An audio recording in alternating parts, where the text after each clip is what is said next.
Iron, copper, aluminium, magnesium, sodium, lead, and zinc. These are the few examples of metals. Physical properties of metals. Metallic luster. Metals will have a shiny surface when they are in a pure state. This property is called metallic luster. Hardness of metals. All metals except mercury are solids. Metals like iron, copper, and aluminium are hard, whereas sodium metal is soft and can be cut into bits using a knife. Malleability. Some metals can be beaten into thin sheets. This property is called malleability.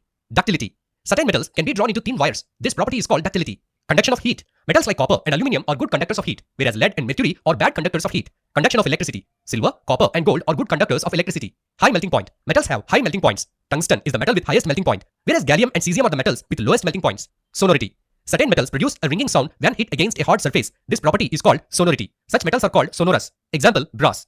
Nonmetals.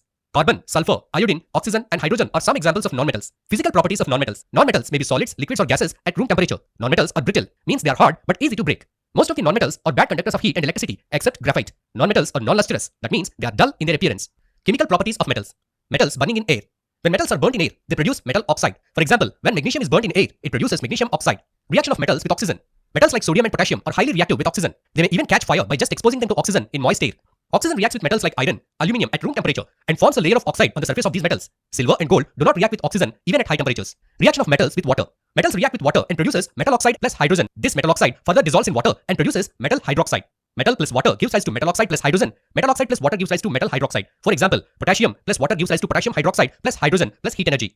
Reaction of metals with acids. Metals react with acids to give a salt and hydrogen gas. For example, magnesium is a metal that reacts with hydrochloric acid and forms magnesium chloride plus hydrogen gas. Reaction of metals with solution of other metals. Highly reactive metals will displace less reactive metals from their compounds in a solution. For example, zinc reacts with copper sulfate solution and forms zinc sulfate and copper metal. Here zinc is more reactive than copper as it is higher in the reactivity series. Reaction between metals and non-metals. When metals react with non-metals, electrons are transferred from the metal atoms to the non-metal atoms, forming. एक important information आपको देनी थी कि PW SAT होने वाला है, physics वाला scholarship admission test होने वाला है और इसमें 90% metal atoms forming ions. The resulting compound is called ionic compound. Here the electrons of the metal sodium are transferred to the non-metal chlorine and forms an ionic compound called sodium chloride. Properties of ionic compounds.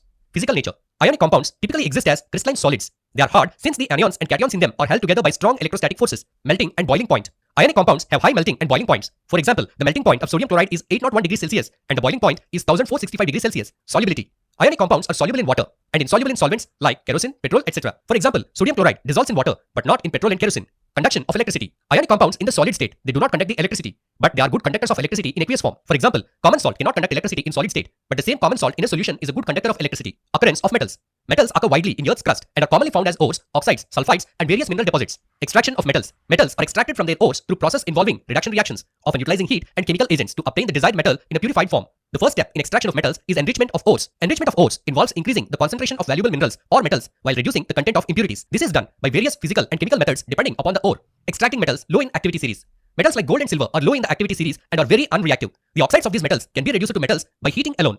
Extracting metals middle in the activity series. Metals like zinc and lead are in the middle of the reactivity series. These are usually present as sulfides or carbonates in nature. First, they are converted to oxides. Sulfides are converted to oxides by roasting and carbonates are converted to oxides by calcination. The metal oxides are then reduced to corresponding metals by using suitable reducing agents such as carbon. For example, the zinc oxide is heated with carbon. It is reduced to metallic zinc. Extracting metals that are at the top of the activity series. Potassium, calcium, sodium. These metals are high up in the reactivity series and they are very reactive. These metals are obtained by electrolytic reduction. For example, sodium, magnesium, and calcium are obtained by the electrolysis of their molten chlorides. Refining of metals. The metals produced by various reduction processes described above are not very pure. They contain impurities which must be removed to obtain pure metals. The most widely used method for refining impure metals is electrolytic refining. Corrosion. Corrosion is a gradual deterioration of a material due to chemical reactions with its environment. Mostly it happens by oxidation. Silver articles become black by reacting with sulfur in the air to form a coating of silver sulfide. Copper reacts with moist carbon dioxide in the air and gains a green coat of copper carbonate. Iron metal reacts with oxygen in the air in the presence of water and forms iron oxide. This process is called rusting. Prevention of corrosion. Corrosion can be prevented by using methods like painting, oiling, galvanizing, chrome plating, and alloys. Galvanization coats iron with zinc to prevent rust, even if the coat breaks. Alloys improve metal properties by mixing with other substances like carbon for iron strength or nickel and chromium for rust-resistant stainless steel. Thanks for watching.